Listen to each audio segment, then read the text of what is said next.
Welcome everyone to the fall semester town hall. Really nice to see you. We have a great speaker lineup. We're going to have a number of speakers and then end the session with a information fair with the tables you see on the perimeter of the room. So without any further ado, please join me in welcoming Vice Chancellor Marc Fisher to the stage.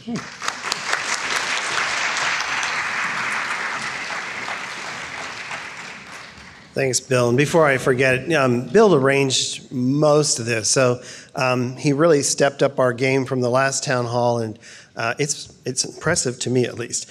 Okay, glad to see all of you here today. If you don't know, I'm Marc Fisher, Vice Chancellor for Administration, and I came to the Berkeley campus a year and I think 3 weeks ago from Santa Barbara, and it's thrilling for me to see the passion that everyone at Berkeley has for this extraordinary university.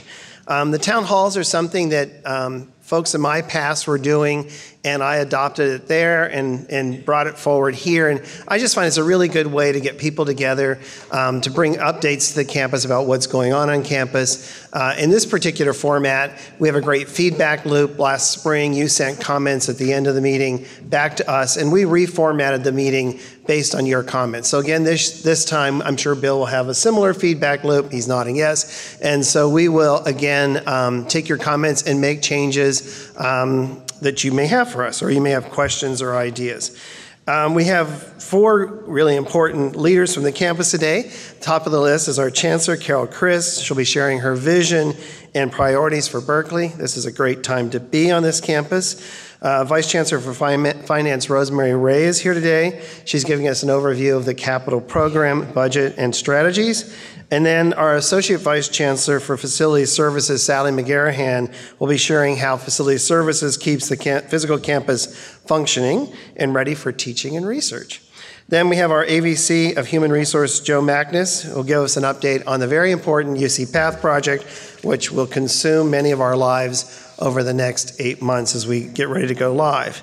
So I'm sure that'll be a fun conversation with Joe. Yeah.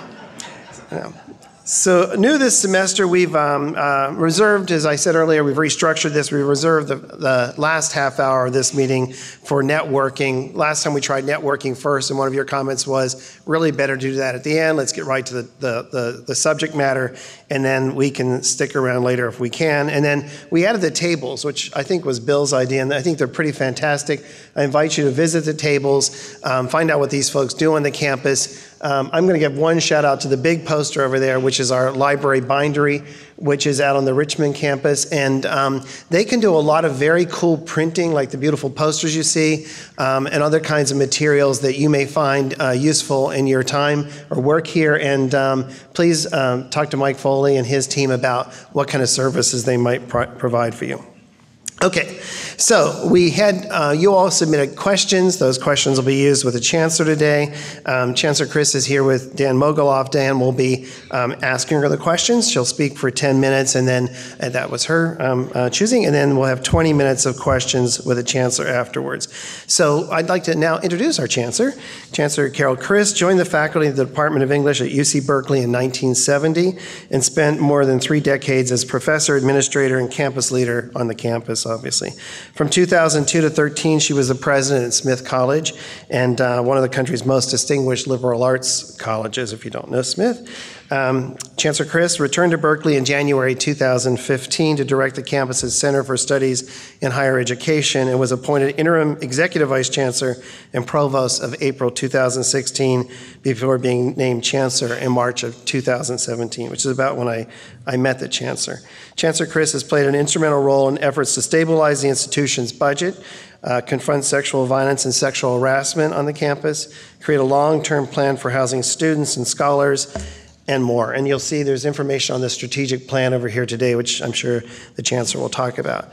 When I asked Chancellor Christ to join us here today, she made it clear that she wanted to be brief. That's her 10 minutes. And so with that, let's bring the Chancellor up to the stage with and Dan Mogoloff. So thank you.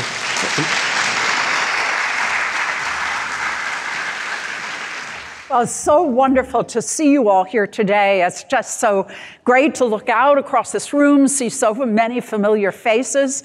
I first want to give you a big thank you. The staff makes this place run. And I'm so grateful for your really excellent, dedicated, imaginative, hard work. I just finished walking most of the tables. I also wanted to give a shout out to the bindery. I live in the world of books, so I particularly love the bindery. But it's just so, they're just, a few examples of the extraordinary work that goes on this campus. So the first thing I wanted to say is thank you. I'm just going to give you a short update. I'd really rather talk to your questions, but first I'll say a little bit about the budget, which I'm sure interests all of you. When I joined the campus as the interim provost in 2016, we had a $150 million deficit. We are going to close this fiscal year, the one that ended on June 30th, probably with a $20 million deficit. So I keep, it's great news. It keeps going down. Every time I talk to Rose, it goes down, which is really good. And I keep telling people, it's not that we can see the light at the end of the tunnel. We are at the end of the tunnel.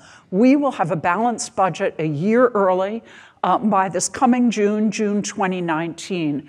And that is so important and wonderful for the campus because it really enables us to think much more affirmatively about the future. And so that's really exciting, exciting news. We're now, one of the things we're turning our thoughts to is the capital budget. Rose has often said to me, I'm confident I can solve the operating budget problem. The capital budget problem is more challenging. We are doing a major seismic assessment of all the buildings on campus, some 600 buildings.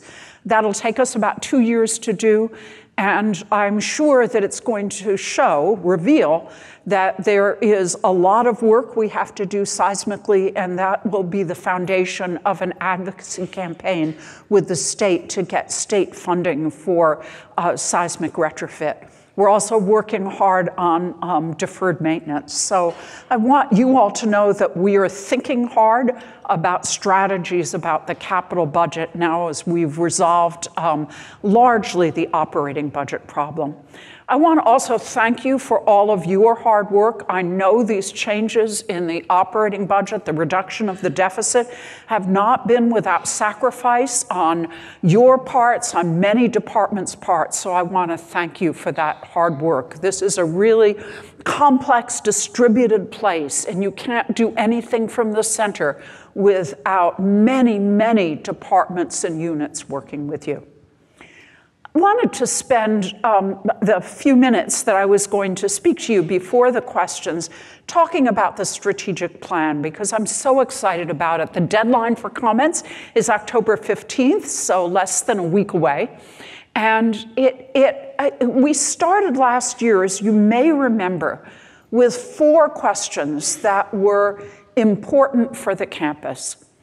First question, what are the grand challenges in which Berkeley is particularly suited to take on that will make a difference to the state of California, to our nation, and the world? Second question is, what are the investments we can make that will have the most impact on the student experience? Third question, what's the right enrollment strategy for Berkeley? And the fourth question is, what is a good financial model for the campus? What's a new financial model? I want to say the work on that fourth question is well underway. We are creating a new financial model for the campus that recognizes how many more streams of revenue we have, how much more complex our hybrid public/private model of funding has become. So we have a number of working groups that are already hard at work on that piece of the strategic plan, and they expect to have a set of recommendations by February. So that piece of work is well underway. Second is in relationship to the question about grand challenges. The faculty has identified 5 what they call signature initiatives, areas where Berkeley has particular strengths and advantages that will make a big difference to the world in which we live in. I'll very briefly describe those 5. I should say that each of them is multidisciplinary, and each of them involves not just research, but also teaching and service. The 5 are climate change and environmental justice, inequality, wealth inequality, the future of democracy, the future of human health, and the relationship of artificial and human intelligence.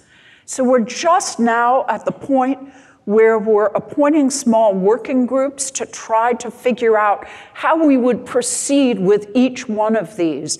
It won't stay on that lofty level of the very general formulation I've just given you, but rather there will be, as Paul Alivisatos keeps saying, one click down, things that are somewhat more specific than those great general headings.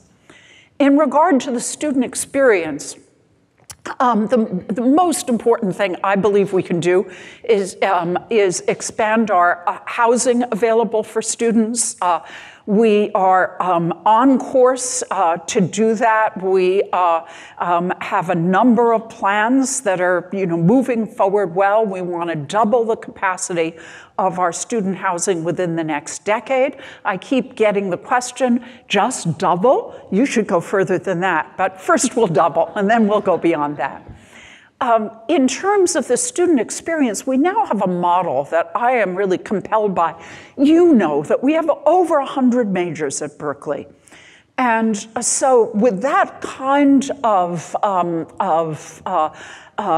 really complex, rather flat distributed structure, figuring out what we can do that says this is what Berkeley, what its signature is for undergraduate experience. We have this is what the framework is that we've evolved. The first is Berkeley Connect.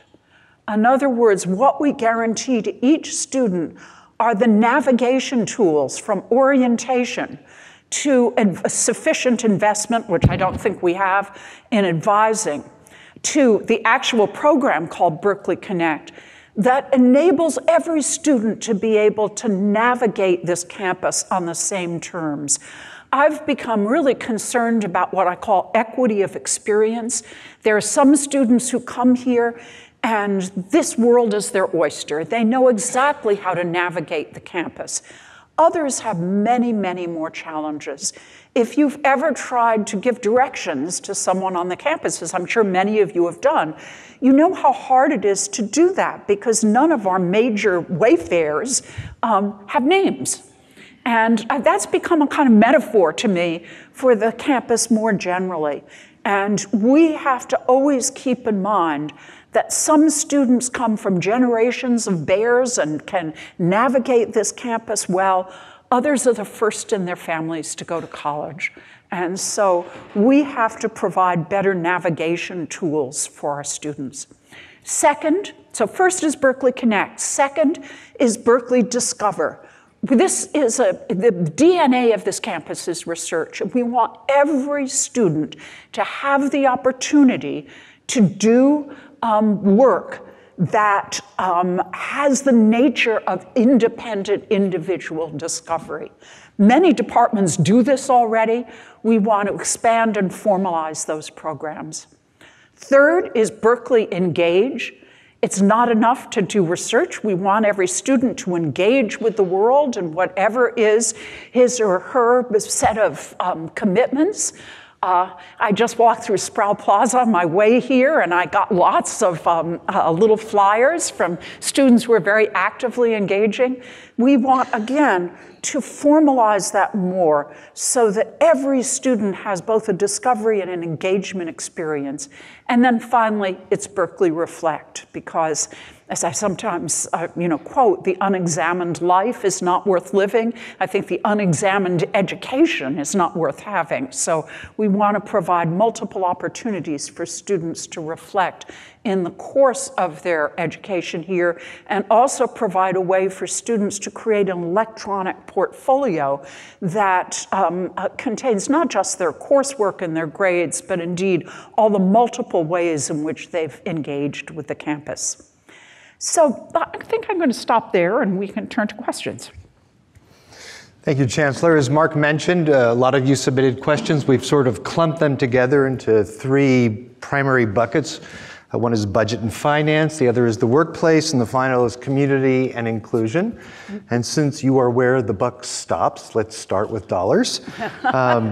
The first question is, as UC Berkeley comes out of its budget hole, there are some ambitious goals for the university going forward that you've talked about. Student experience, research, more partnerships, philanthropy, research opportunities. What are the highest priority areas of investment that you want to make to help achieve these goals? That's a great question. We had this morning the very first large formal meeting in the process that we've designed to plan the public phase of our comprehensive philanthropic campaign that we expect to kick off either in late 2019 or early 2020. And this campaign is so important for Berkeley. It's important in multiple ways. First of all, every campaign is not just about the money you raise. It's really about an opportunity that's very public to say who you are to the world that engages you. It's a way of saying, these are our goals, these are our aspirations, and please help us achieve those goals. What we need to do in this campaign is make a very important shift in what has been our philanthropy.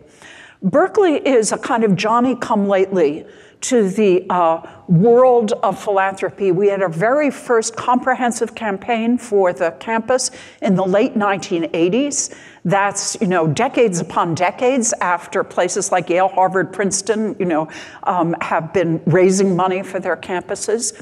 And so for quite a while, raising money was about nice-to-haves. It was about buildings. Now we need to raise money for the core. And let me tell you what, to me, the core is. We have about 10,000 more students than when I left the campus in 2002. We have not grown the faculty. And this is really a problem for the availability of courses for our students, their ability to finish on time, and really for the continuing excellence and distinction of who we are.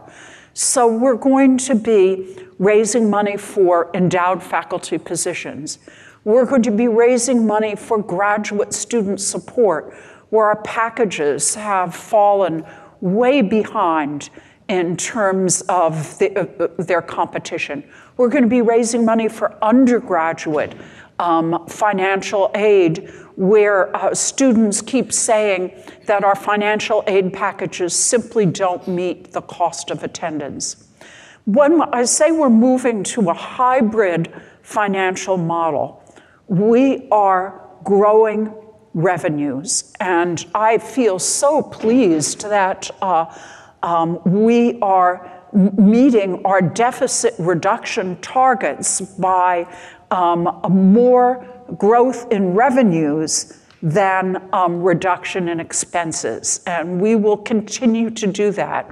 So just to remind you what those sources of revenues are, they are non-degree enrollment, that's university extension, summer session, as well as executive education that a number of the schools and colleges do, self-supporting degree programs, increase in contract and grant activity, monetization of real estate, monetization of intellectual property, and philanthropy.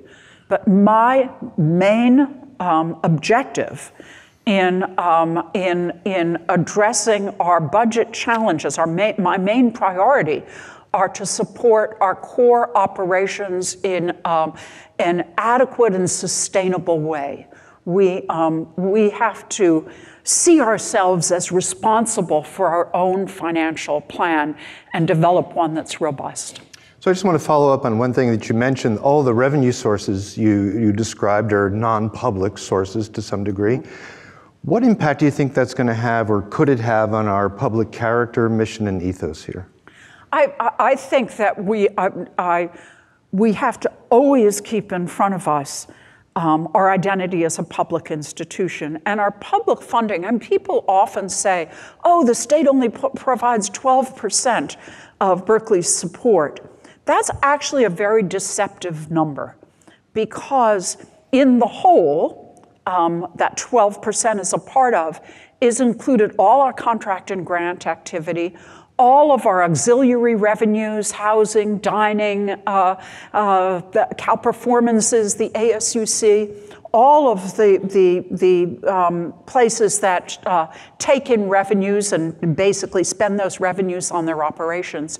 So that if you look at the state support in relationship to the base budget of our schools and colleges, it's about 50%. So it's the equivalent of a $9 billion endowment. And we are public. We serve the state of California. So yes, we always have to keep our sense of focus on our identity as a public institution, but we also have to maximize other revenue sources in order to make our financial model a robust one.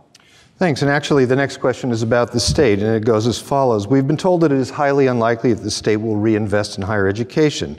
There was recently a report in the Center for Studies in Higher Ed which suggests that it is unlikely the UC will be able to generate sufficient new revenues to support long-term operational and capital costs. So the question is, do you foresee any possibility of lawmakers recognizing the need for renewed investment, public investment in higher ed and UC? And if not, what other strategies might we consider as we approach what this person described as a tipping point? We have made some really good progress with the legislature this year. I spent a lot of time in Sacramento. My fellow chancellors did too. And at least in the legislature, there is, I think, increasingly strong recognition that we are underfunding the University of California as a state, and that that the state needs to increase its funding. And in fact, there was a really good sign this year that the state bought out, admittedly just on a one-time basis, so with temporary funding, the tuition increase that had been scheduled. It also gave Berkeley a one-time allocation of $25 million to help us balance our budget. So I think that the climate in the legislature, at least, is changing. That said, from what I understand of the finances of the state of California, unless there were important changes in public priorities in relationship to things like prisons, for example, it's going to be very hard for the state to find the money, even with the best will in the world. So what we would have to find is some new state revenue source to apply to higher education. I understand in 2020, there's going to be a proposition on the ballot to change the application of Proposition 13 to corporations. That's a promising opportunity. But I think you can't just say the state should fund us more. I believe that. The state should fund us more without thinking about where the state's going to get the money. Right now, the state has a surplus. That's great. I hope we can get some of that money. But it structurally, over the long term, there has to be a change in the revenue structure of the state in order for there to be more generous funding for all three segments of higher education.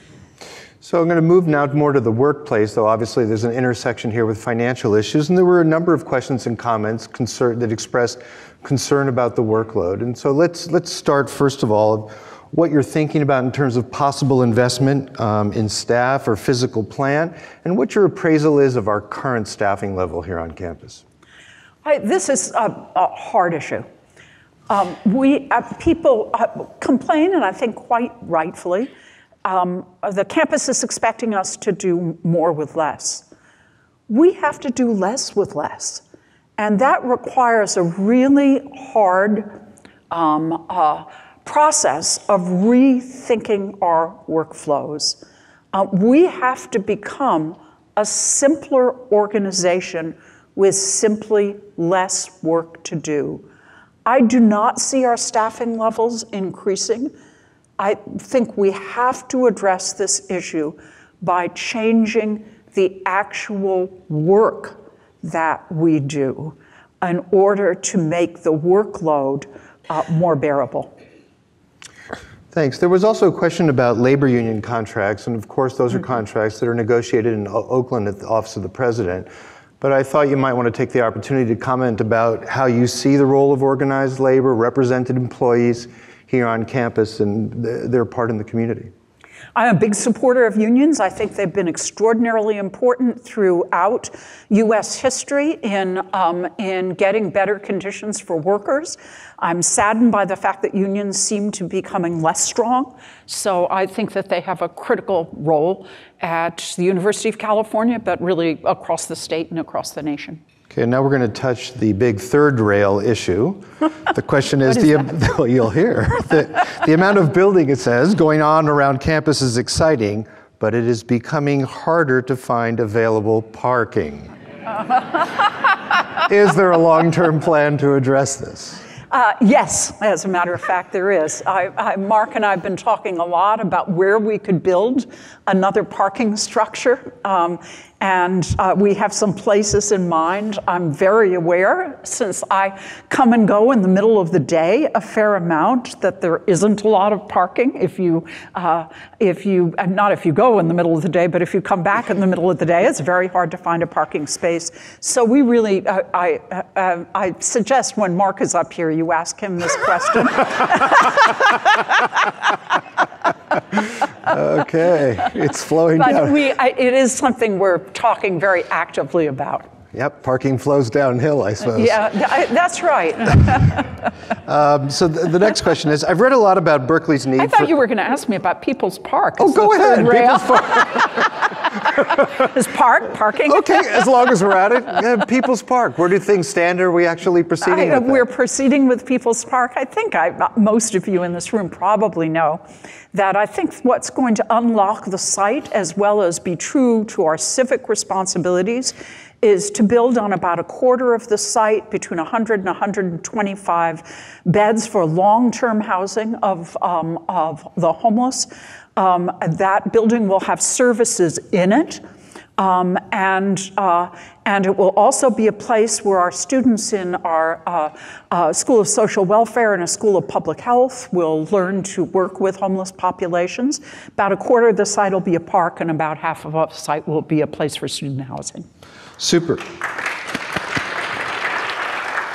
So as long as let's stay on the issue of housing, something you talked about in your opening comments. This person writes that they've read a lot about the need for student housing. It sounds like we're making progress. But they ask, do you envision that Berkeley could ever provide some sort of assistance for staff housing? That's a complicated question, and we've been discussing it a fair amount. It's not clear to me whether start from a different point. Berkeley's land poor. We just don't have a lot of land to build on. So then the question is, if you want to make the housing situation easier for faculty, easier for staff, is it better to figure out some kind of subsidy program in which people make their own purchases and there are, some kind of maybe co-investment in mortgages or something like that? or do you build housing? So that's the complexity there. It's not clear to me what the best way to reach that goal would be. We are building, as I think most people in this room know, on every available piece of land we have for student housing. There are some interesting discussions that are happening among the colleges and universities in the Bay Area about whether there might be some joint housing projects. So that might be an opportunity for staff. This question is going to take us back to the strategic plan with a question about how you think that effort is actually going now, and how do you think it will impact and/or involve staff going forward? I think that the effort is going extremely well. I was frankly not entirely confident when I began it that we could finish it in the 9 months I allotted to it, and that I kept saying to everybody, I want a plan that fits on 4 pages, 4 8.5 by 11 pages. We're there. But the print is awfully small. I want the print to get bigger. Bigger print. It's sort of like this, student strategy. If you don't have enough to say in a paper, you make the typeface really big. If you have too much, you make the typeface really small. The typeface is really small on this plan. But I'm really, really delighted about where we are with the plan right now. And there's so many places for the staff to engage with this plan. The signature initiatives are all ones in which staff can play a role. For example, the one on climate change. There was a table over there with kind of energy conservation measures. We have a commitment that the Office of the President has made that UC has to be carbon neutral by 2025. That's going to be really important for us. And all of the student initiatives, very much, the ones about the student experience, very much involve staff in these student-facing roles. So there are, I think, lots of places for staff in this plan. Thank you. We're going to shift now to the third and sort of final bucket of questions around community and inclusion-related subjects. So we received a question and honestly a note of concern about whether there is funding for the needed ADA upgrades for the community of students, faculty, and staff with disabilities. What are your thoughts about that? Where do things stand? Is this an area of potential investment?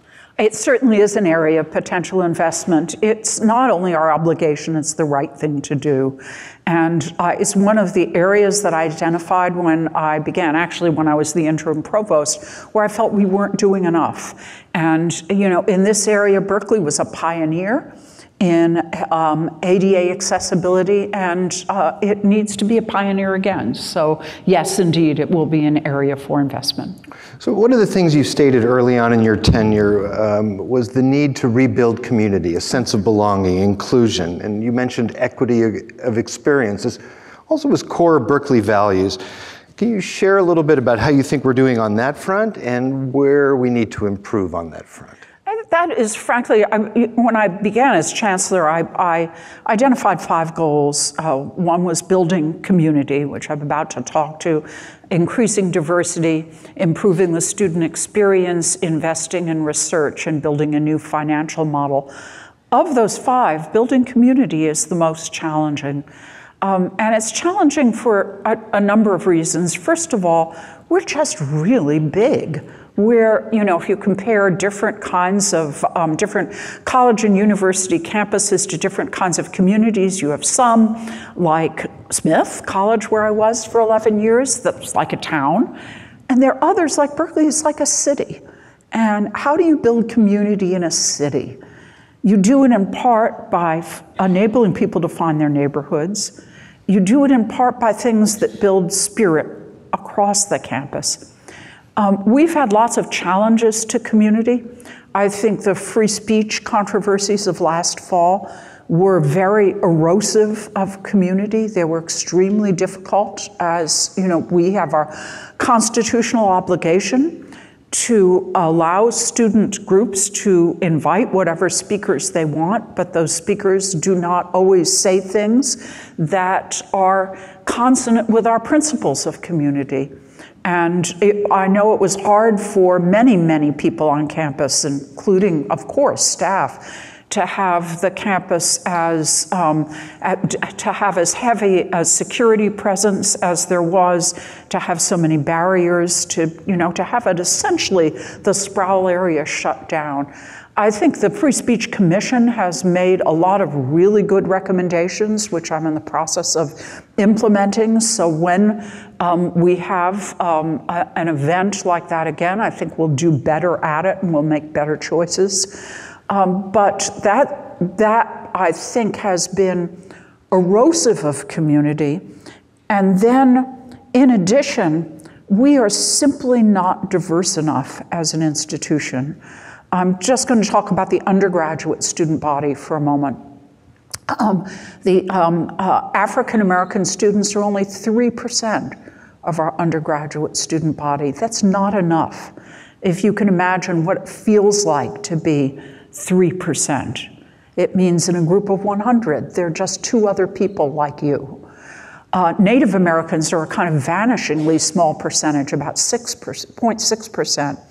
And then we are badly lagging the system in our recruitment of Chicanx, Latinx students. Of the 9 undergraduate campuses of the University of California, 6 are already Hispanic serving institutions, HSIs.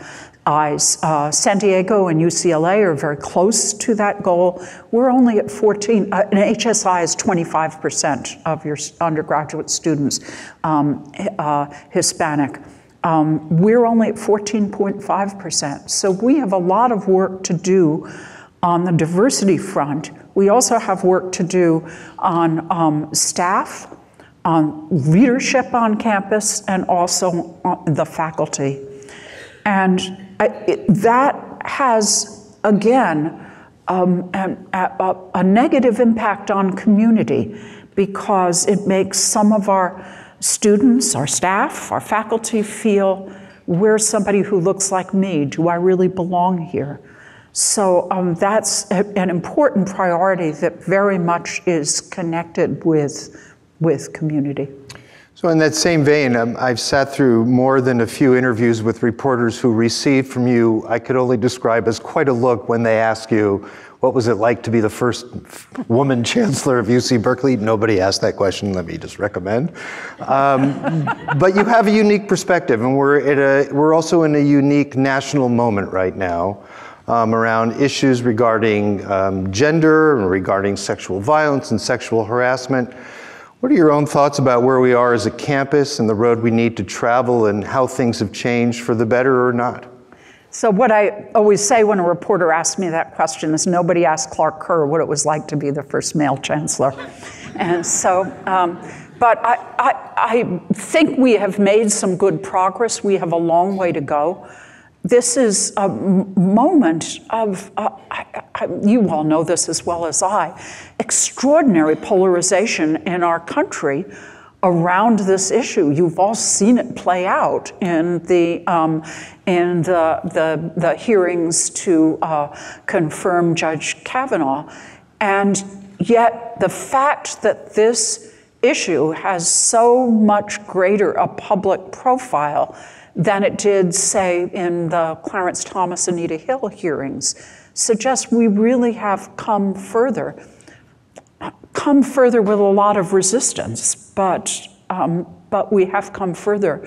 We're making changes in terms of our investigations, the resources we give to them, our consistency of treatment in those investigations. But the real progress has to be made through education.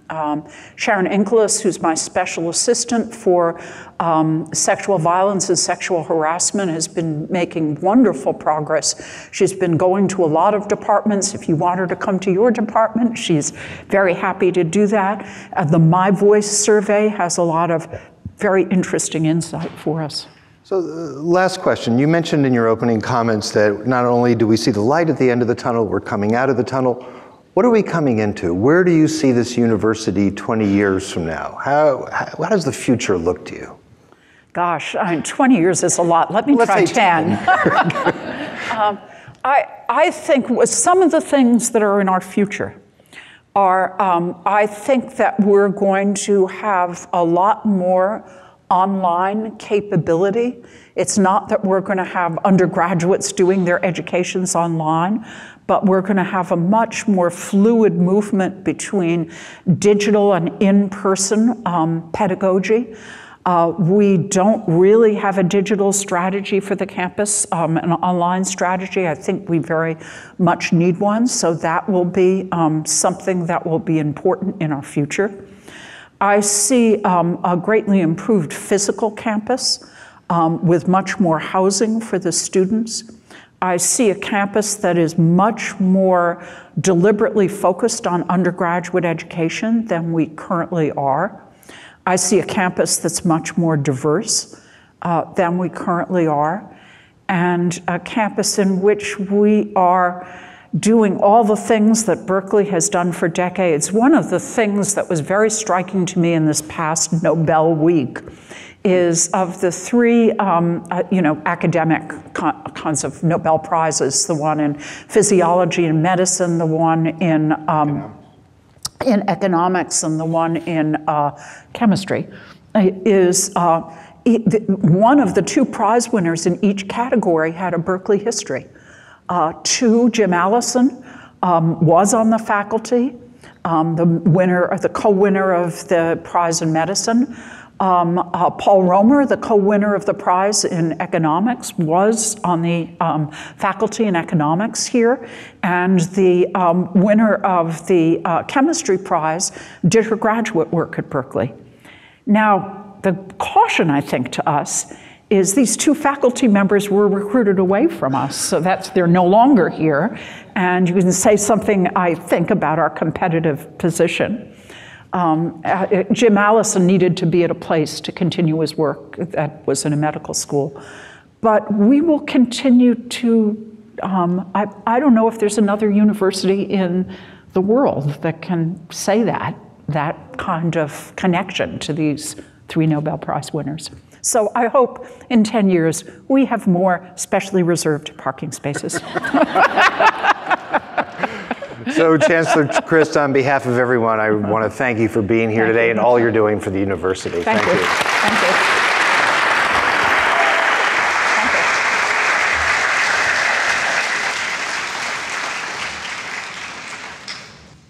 Gosh, good afternoon. It's so wonderful to reconnect with so many friends that I haven't seen for a long time. So what I'm going to do is do my best in 15 minutes to very quickly orient you to some of our capital strategies that we're thinking through. And I have a PowerPoint presentation that I'm not going to use. Yeah, I saw that. And just talk instead. And if you're dying to get the PowerPoint presentation, I'll be happy to send it to you, no problem. So I just want to set our capital strategies sort of in the context of our larger operating budget. As Carol said, we are a city. We are a city that has a budget size as the city of Boston, with all of the, that's a true fact, with all of the complexities that go into running a city. So our budget size is about $2.8 billion annually. And the last 10 years for Berkeley has really been a decade of significant change for us. We have really lived through some financial setbacks, and that's been happening at the same time that our enrollment over the same period grew by almost 20%. So our state support in this decade of change was decreased by almost half from the peak to the trough, and we are recovering from that, but it will take many, many years for us to catch up. The state has been growing our state appropriation by about 4% per year, And we're looking for signals from the legislature as to how that might grow into the future. And our tuition has grown, most significantly because of the growth that we've experienced in non-resident enrollment. Our non-resident enrollment is now about 24.4%, and that is set at a cap. On the expense side, we are in the people business. About 65% of our budget is associated with salaries and benefits. And over the decade, we end something that's called the pension holiday, which meant that we were not paying into our pension plan for almost 20 years. And then we started doing a catch-up on that. So about 14% of every salary dollar is contributed by the campus towards this catch-up of the pension liability. So I met with Nathan Brodstrom, who's the CFO for the system, and we are about 87% funded as it relates to our pension plan. And I share that with you as some good news that the pension plan is secured for the future. The other thing that's happened during this decade, for me too, is that in the 90s, we see sort of a big surge of building around campus, including the stadium project. And as a result, the depreciation and the amortization and the interest associated with that construction is starting to catch up with us. So it represented about 8% of our budget about 10 years ago, and now represents about 12%, and that will grow until we hit a peak in about 2030, so we're watching that carefully. So why does that matter to you as you think about our capital strategies? As Carol mentioned earlier, had we continued on a do-nothing projection, our deficit would have increased to about $260 million by the time, $260 million on an annual basis by the time we reach 2020. And as Carol mentioned, in 15-16, we were sitting at an annual deficit of about $150 million. And we are growing our way out of that, and we are very pleased about that. We entered into a negotiated plan with the Office of the President and the legislature, and I do think that we've built credibility over time, and that we hope that we will continue to work in active partnership with the Office of the President and the regents and the legislature to help us solve for our capital projects.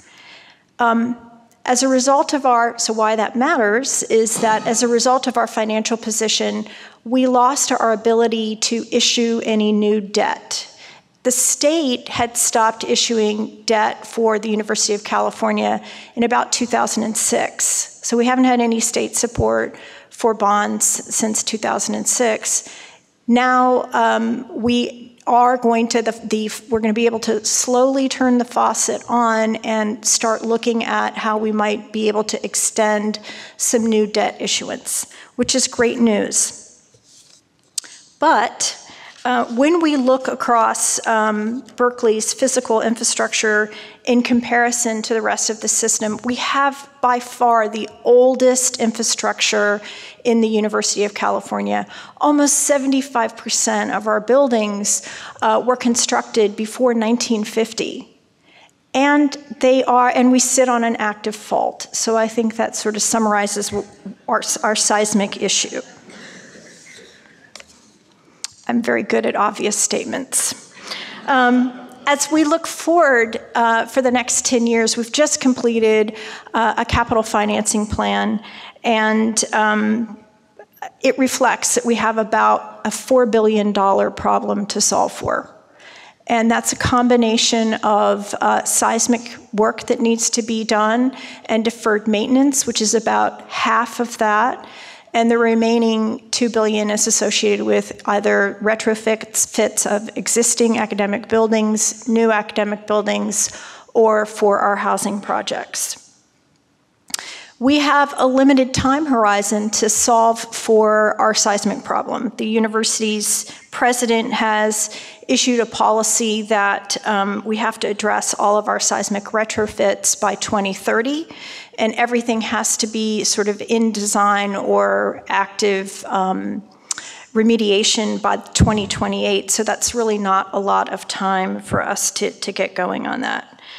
So of that $4 billion, about 55% of that has some identified funding source. And the remainder, I don't know where that will come from. And we're going to need to partner very carefully and closely with the regents and the legislature to help us construct the financing plan for that.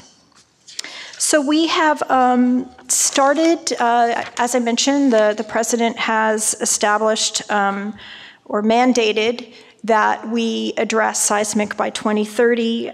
We're already starting the seismic assessments. Berkeley has over 600 properties that need to be assessed. We've engaged 3 structural engineering firms, and we'll be conducting those assessments over 24 months. I would opine that the highest seismic priority that campus has is Evans Hall, which is sort of in the center of campus. It's about a $300 million project. And then another large project that we'll need to be looking at is Hearst Gym. We've already conducted a sustainability visioning workshop for Evans Hall, and there are a number of studies that support our need to take action on the building. And the campus has also embarked on an ambitious housing plan, as Carol mentioned earlier.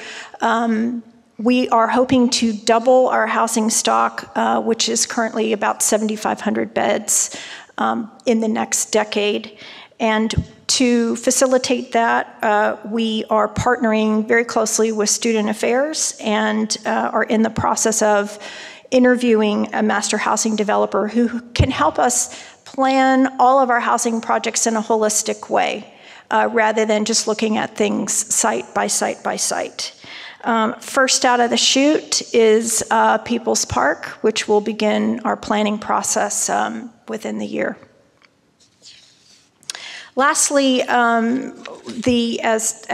Carol alluded to, we also have a mandate by the Office of the President and something that we much desire to do, which is to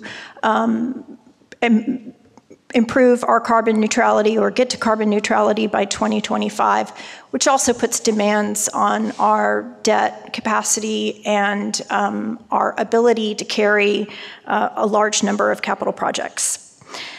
There's a piece of underpinning here that we've also started, which is an update to our long-range development plan.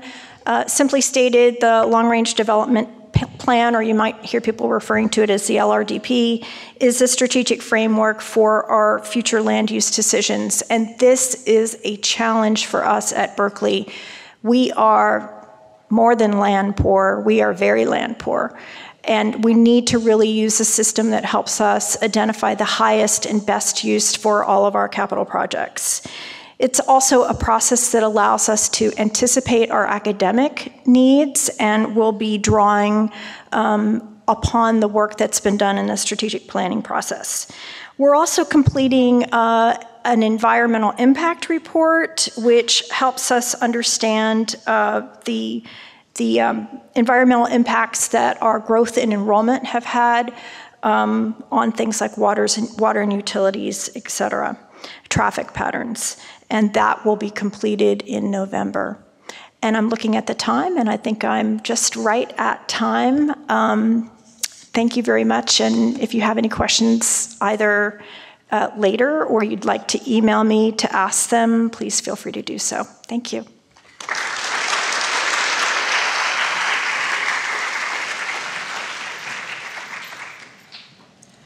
So when Marc asked me to speak, I thought I would take advantage of this captive audience and tell you all a little bit about facility services, about what we do and who we are, because I think most of you see only a little bit of what we do, and you might want to see the entire picture.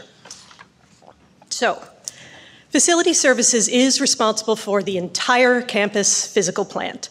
And just, by the way, I put a lot of pictures in my presentation so you all had plenty to look at. We are responsible, as I said, for the entire physical plant. There are a few buildings that are managed by RSSP and athletics, but the rest of it is ours. And as has been mentioned before, there are 600 buildings that we're responsible for. About 100, just over 100 of those are on the central campus, and that's where we spend the bulk of our time. We have 1,100 acres that we manage, and miles of fire trails, miles of irrigation.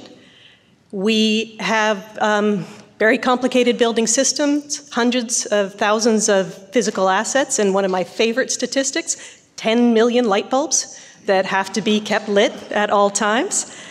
And under everything is a spider web of utilities. If you see the maps that we deal with for our utilities, it is just incredible what's underground. We have 80 miles of piping that we have to maintain. And we remove 12,000 tons of waste annually from the campus. And to do this, we rely on a group of very dedicated staff. As you can see, the bulk of our staff are divided between the custodial group and the trades group. We have smaller groups who have their specific responsibilities. And then underneath, we have a lot of support staff, because in order to fix the campus, you need to have the person and the material to do the work in the right place at the right time. And you have to pay the bills and keep it all going.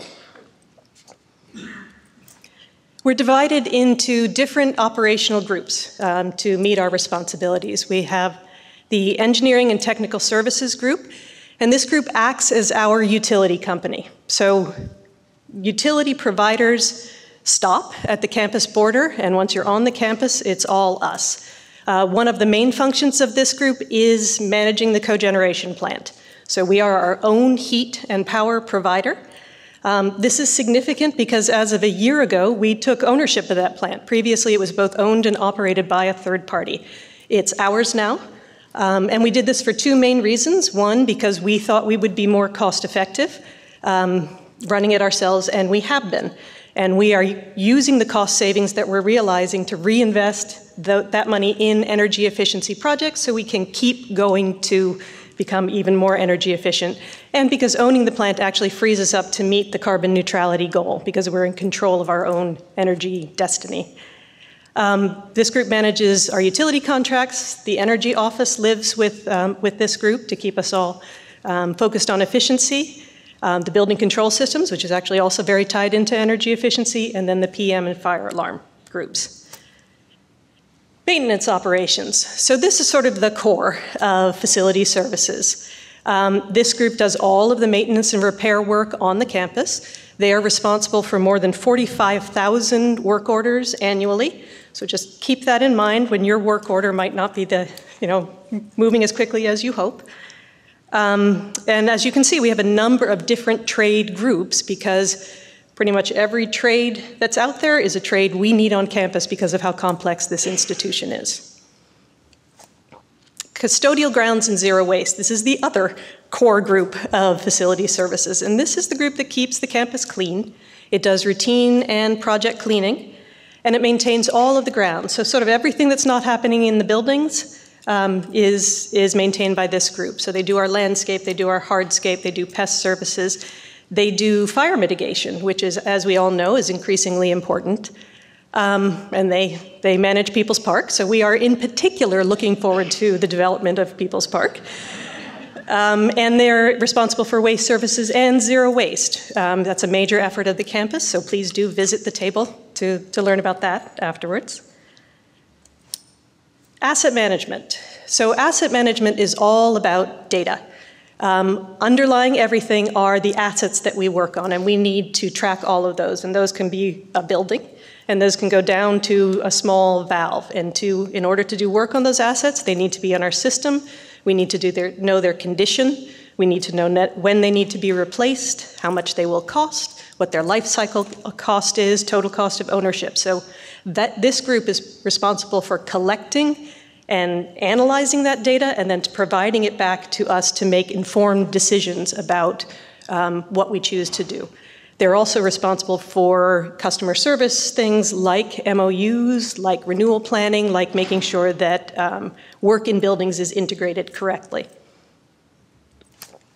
Inspection services and the building department, one and the same. This is our code compliance unit for the campus. So Malcolm, who runs the group, is the campus building official, and he has authority over the entire campus and all construction projects. Support units. So, as I said, you can't run a facilities department without a lot of support.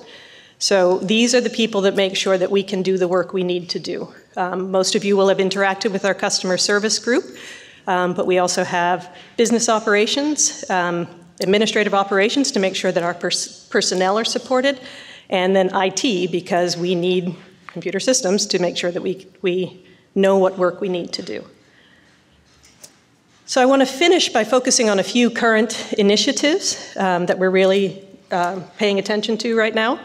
The first of these is iCamp. That is a system-wide UCOP-funded program to have all 10 campuses assess all of their assets using the same information based on the same assumptions and using the same tool so that they can compile a apples-to-apples summary of the deferred maintenance obligation for the entire system so they can use it to support requests to the legislature.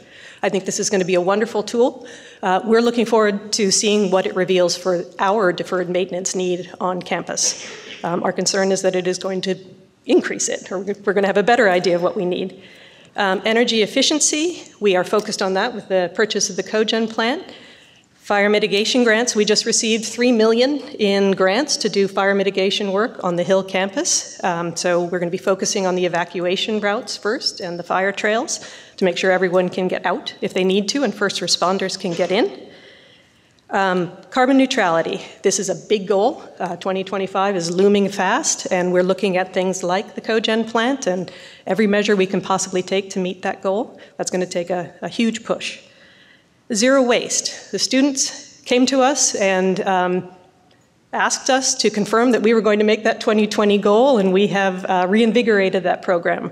Lynn and his group are rolling out a lot more buildings so that we can meet that 2020 goal. Customer survey. We are going to be putting out a campus-wide customer survey in the next couple of months. So when you see it, please do respond to it. We want all your feedback, good and bad, so make sure to look out for that. And then finally, service levels. We are updating our website, and we're trying to make it much more interactive. We want you to go there and be able to find what you need in facility services, and one of the things that we will be putting up there is service levels for custodial services. When will something be cleaned, and what exactly that cleaning will entail. So look for those as well. We should have that up in a couple of weeks. So I have 12 seconds left, so perfect timing. Thank you.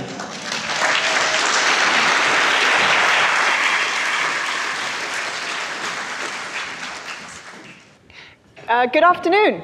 My name's Jo Mackness, for those of you who I've not had the privilege of yet meeting. I'm here to talk about the very exciting topic of UC Path. I'm the only person who was invited back to talk again on the same topic that I talked about last time. So Marc says this is not going to be exciting. I'm going to try and make it as exciting as I possibly can. That being that it is a project that involves our shifting to a new human capital and payroll system. Exciting, right? Yeah, thank you for that. Thank you for that. So we have a small army of people that are dedicated to this project. Can I just get a raise of hand? I'm not going to embarrass everyone by making them stand up, but if you're involved in the UC project, can you please raise your hand? We also, yep, there we go. I know who you are. And there's also a booth in the back there as well. We've got about 20 people that are dedicated on the project team. We have 60 people that are contributed staff members. This means that some portion of their time is spent on the UC Path project. We have 69 different pathfinders. These are change agents that are acting as our liaison point between their department and the project management team. So thank you to those of you in the room that have signed up to be a pathfinder. We have 9 steering committee members. We have, and I'm one of them, we have 3 executive sponsors, Marc, Rose, thank you very much for the money, and also Paul Alivasados. I did a quick and dirty analysis of my calendar just to sort of figure out how much time I was personally spending on the UC Path project. It's between 30 and 40% of my time on any given week. So it's really very much a priority project for the campus, and hopefully you'll see that as we go through. Okay, so a little bit about the project. We're not alone, which is a good thing. This is part of a system-wide rollout. The good news is that UCLA and Santa Barbara went live just about last week. And when I was talking to one of my colleagues from UCLA just last week after they'd run their monthly payroll cycle, that's about 17,000 people, 64 issues, that was it. So that is a pretty good sign for us. UCLA is quite similar to us in terms of its scope, its size, research capacity, and we've been watching them very carefully. So good thing that our Southern California colleagues seem like they're doing pretty well. So far, so good. And just as you saw on that previous slide, it is a phased approach that the whole entire UC system is taking. We're about a third of the way through in that phased approach, 2/3 for the UC system left to go. We are also taking a phased approach with UC Berkeley. So what exactly does that mean? That means that when we say we're going live in March, sort of April timeframe of 2019, just next year, it's not exactly that we're going to stop there. That's really, you could consider that sort of the beginning of the rest of the project. So what's going to happen in March 2019? We're going to have a month-long cutover period. We're going to be running all of our systems at the same time. And then come April 1st, our monthly paycheck people will get their paychecks, and then on April, so no fooling there, April 1st. And then, look, I'm trying to make this as interesting as possible. The 3rd, don't worry, the bi-monthly paycheck people will also get paid on that date. And then really what happens after that is we go into a period of improving the business processes that surround the UC Path system, and basically optimizing the system to fully leverage all of its capability. You know, I'm the kind of person that likes to sort of get things done and move things along, you know, quickly. And I'm here to tell you that it's going to take us at least a year, maybe a little bit longer, to transition and fully utilize the UC Path system. And so just to give you a sense, I know all of you are managers in this room here, just to give you a sense for some of the things that you might think would be different, but actually, at least initially, are going to be the same. One thing is when you request some help with an HR transaction, most likely you're going into ServiceNow, yeah? Or maybe you're going into the URSO portal. You're still going to be going into ServiceNow and requesting something, or going into the portal for those of you who leverage URSO. Similarly, if you are making a request or approval, and that's happening outside the system, so a good example of that might be our position control. If you're requesting that outside of the system today, that approval is still going to happen outside of the system when we go live with UC Path. What does this mean for our CSS colleagues?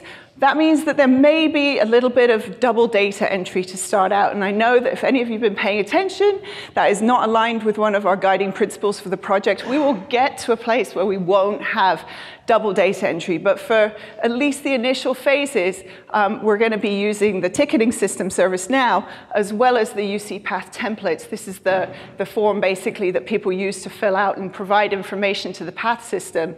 We're going to be using those two things in conjunction, at least until we sort of get into the system and better understand how it works, in order for us to figure out what business process redesign work needs to happen in order to optimize the system. So again, again, the message, the big headline message here is don't expect perfection right off the bat. We are going to be working on it, but we're going to be working on it once we get into the system. We're better informed about how exactly it's going to look for us. Of course, the other thing is we're also transitioning to the regional service delivery model. And you know, based on all of the feedback that we've received from all of the people on campus that have filled out our engagement survey and other feedback mechanisms, I hear you. You've got this, we call it change fatigue, right? We're kind of over the change. So to be shifting our regional service delivery model for CSS and also shifting to UC Path at the same time seemed like an awful lot of change, especially when we've heard that there's too much change going on already. So we'll stand up the regional model, we'll go live with Path, we'll focus on getting your paychecks right, which hopefully is important to you, and then we'll move on to the process work. Does that make some sense? Okay, good. How are you going to get involved? So I've talked a lot about some of the things that we're doing as a project team, but obviously you're going to be playing a role here as well. We are going to be starting engaging end users and just regular employees, and we're going to be starting to engage you around the December timeframe. So you can watch this space, and you'll be receiving emails from us asking you maybe to help us test a few things, and then also providing you some training on how exactly to use the tool. Oh my goodness, I have 1 minute left. Right, quick pop quiz. Where are you going to enter your time? Don't all answer at once. Cal time, brilliant. That's exactly right. Where are you going to review your pay statement, leave balances? UC Path. Brilliant. Yes, there's a self-service portal, and you can do a whole bunch of stuff, very similar to AYSO. This is the At Your Service online module that you've been accessing for years and years. You can do very similar things in this new UC Path portal. So changing your name, your preferred name, you can change your W-2, you can look at your W-2s, you can change your withholding statements, all of those kinds of things. Who are you going to call? Thank you for that. Love that. Or you could call UC Path. There's a button in the portal, and it says, click me, and you can go to someone who will answer your question, or you can just ask the same people that you always ask here on campus. But you do have the added resource of the UC Path Center, 8 to 5, Monday through Friday. Okay, and I did mention AYSO. There are a few things that you're still going to want to be doing in AYSO. One of them is looking at past W-2s. And the other thing is anything to do with retirement benefits. That's all still going to be in AYSO. Eventually it will move over to Path, but that's in a second phase. Time is still up. I'm going to steal a little bit, because I know that some people went a little short. The last thing I'm going to mention is the manager portal. This is all really exciting for you. Basically, there's a lot of things that you can do in the manager portal, but the most important thing is you can see your employees' information. So things like leave balances, sick and vacation time. You can see your compensation for all of your people in there, which is oftentimes something that if I hadn't had access to HCM, I wouldn't have the opportunity to look that up. So all of that information is in the manager portal. And with that, I am going to stop. Back to Marc. Sorry. Thanks, Joe. In fact, thanks to Carol. Let me get this right. Carol, Dan, Sally, Rose, Joe. Let's give them another round of applause. It's really good information. Okay, so now we have some time. This is, again, based on your feedback to take questions. But before that, I have two new people I want to introduce. And the first is Russell Chung. Where are you, Russell? Russ, back here. Stand up, Russ. Russ is joining us from City University of New York. He's our new Chief Procurement Officer. Russ's first day was yesterday. So if you have any purchasing questions, just hit him with them right now, because he's ready to answer them. He is He was in our office earlier, and he already knows where all the buildings are on campus and who half of you are. So he's way ahead of me, at least. So again, welcome, Russ. Russ, by the way, is a graduate of UCLA, but we won't hold that against him. Okay. Also, we have a new person today. We have Ella Callow starting with us on next Wednesday, a week and 1 day. Ella is very wise. She's a Berkeley graduate, not a UCLA graduate. And she has 2 degrees from Berkeley, one in, I think, in Native American Studies, if I have that correct, and also she has her JD from Berkeley. She's our new 504 compliance officer. And for those of you in the community who are involved with compliance in this area or servicing our community in this area, this is one of, it's been a really great hire, and I think a lot of people are really thrilled to have Ella here and joining this team. So again, welcome Ella and Russ. Thank you. All right, let's see. Does anyone have questions? I think we have microphones, and if anyone would like to ask questions, we're happy to take them. Here's your shot. Oh, over there. This, by the way, is Jan Crosby Taylor, and Jan is our change management person working on UC Path. And if you haven't met Jan yet, you will meet Jan as well. She's also another great add to the campus 2 months ago, 3 months ago, maybe longer. Yeah, 3 months. Okay. Hi, I'm curious to know about budget cuts that I heard about that would directly impact the new bioregion for CSS. And I think it's just unfortunate because they're working really, really hard to, lift this off the ground, but now they're also going to be facing a huge setback. So the question's about the CSS regions, which I think we're going to redub the Berkeley Regional Services. So as we went through this process, we've come up with a metric-based model that looks at how to fund the different regions. And in the process of doing that, there's adjustment of funds across the regions. And the bio region was one of the regions that had a downward adjustment. But we did, I don't know if we were able to, with some bridge financing that we had available, we were able to actually soften that transition this year for that particular region. And I think as we go through the fiscal year, we'll see where we are in terms of our budget. And if we have the ability to provide some more bridge resources for next year, we will. However, we still have a precipice, as I've warned that particular region about, that we'll eventually need to work toward to really changing that budget. But we did soften that transition this year, and we'll do what we can going forward as well. Other questions? That was a great question, by the way, a tough one. Thank you. That was not an easy process. Is Terrence Fong here today? Is Terrence in the room? Terrence Fong from IS&T was a huge help in developing the metrics-based model for the regions. Question here in the middle. This is Arliss from CSS. No, I'm not. Can't be expected to remember everything. I'm not Russell. Hi, I think this question might be for the Chancellor. You mentioned that we need to increase diversity with our students, faculty, and staff, but you didn't exactly say how we were going to go about that. Do you have some ideas?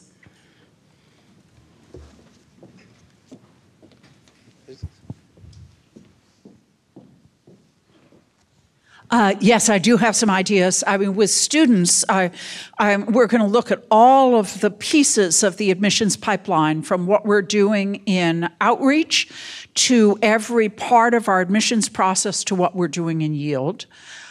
Then in faculty, we're considering dedicating a certain number of FTE, 5 a year, to hires that will have some diversity impact. We also have the state legislature has been giving funding for projects across the 10 campuses for faculty diversity hiring. And there have been some best practices that have been emerging from that. Some of those experiments have been on the Berkeley campus, so we're going to make those universal. For staff, I think the most important thing is to provide career ladders at Berkeley, and we have our leadership development programs that are targeted at staff from underrepresented groups.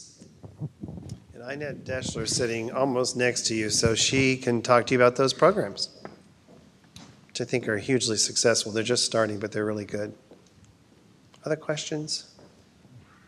One right down here, Lucy. No, we're coming to you. Come on, Lucy. Great. This is going to be surprising because it has nothing to do with accessibility.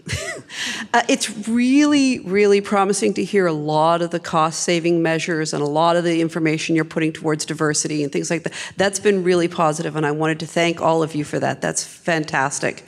But I see a lot of waste within the campus right now and a lot of duplication of services and a lot of things like that. Are we going to continue to keep on this road now that we've got that, that target of when we're going to have the no deficit? Are we going to do things like bring websites that are spending more money than they really need to onto the more cheaper, secure platform? Are we going to start looking at things people are doing that are duplicative services all over campus, And are we going to be doing things like bringing in more solar power and more cost savings measures in areas like that? I'll start with a solar piece. So yes, we're trying to get more, they're called PPAs.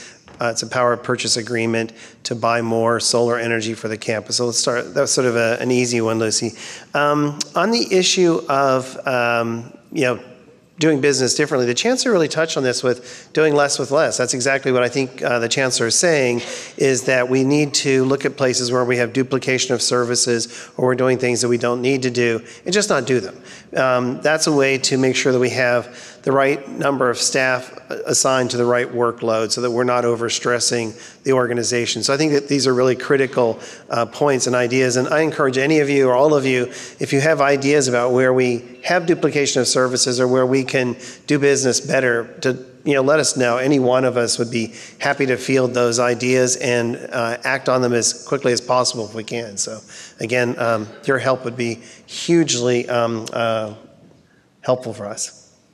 Back in the so question. Actually, that's perfectly transitioning to my question, which had to do with how do we do less with less? This is a message. I've been on campus for nearly 20 years, and I've heard this for almost the entire time. So I actually would like more than just an email to you or campus administration. I would like to see working groups that involve this population, and I'd like to know where on the spectrum of goals that starting point can happen.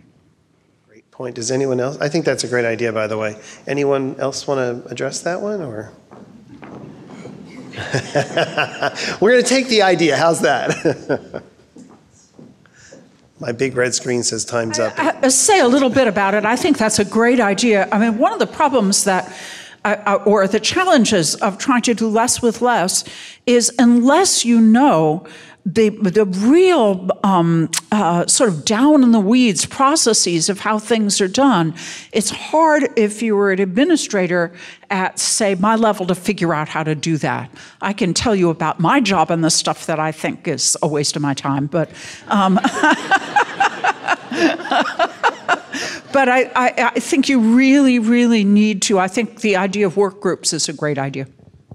Carol's point, this is a great opportunity for you to tell us those things because we're not involved in the weeds, if you will. So it's really helpful to know where we are doing things not in the most efficient way.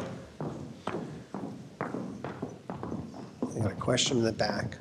A couple questions in the back. Okay. Hi. I heard the use of the word land poor and then 10 years out. What exactly is driving our vision that, Excellences Berkeley is contained within the physical land? And are we building, for 10 years out to then realize, wow, brick and mortar was not where we needed to be?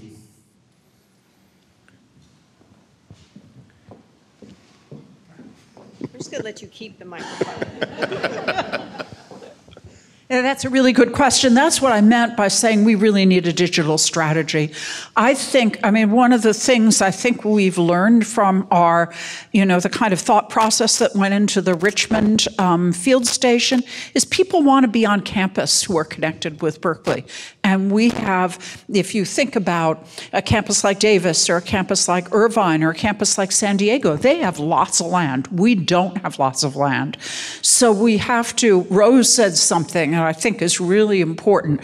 We have to think of, first of all, what's the highest and best use of each piece of land that we have, and maybe some of the uses of the land that we have are not the highest and best use, and that we don't have a lot of proximate land, but we also have to think hard about digital and online strategies. A couple questions in the back. Hi, yes, a question or comment. Chancellor Christ mentioned how we occasionally lose people, especially our Nobel Prize people, because we don't have sufficient programs. And the other part of this is around finances. The campuses who do have medical centers seem to be doing pretty well. And I wonder, in that longer term strategic plan, if Berkeley is at least entertaining the notion of partnering with some of the medical or hospitals nearby and considering going in that direction. I'm really glad the Chancellor stayed. That's a great question. What we are doing, we're involved in a fairly elaborate set of conversations with UCSF, so that our faculty that really need to be intimately connected to a medical school will have access to clinical trials through UCSF. We certainly have no plans to try to create a medical school in Berkeley. Is there one more question back there? I think we're good. So I invite you all to visit the tables. There's probably still some food in the back. Make sure and take everything that's back there. Don't leave anything. Looks like we have a huge supply of grapes, I can see from here. Take a lot of grapes with you. You must have colleagues that would like that. And if there are any cookies left, grab those as well. Thanks, everybody. We'll see you in the spring, okay?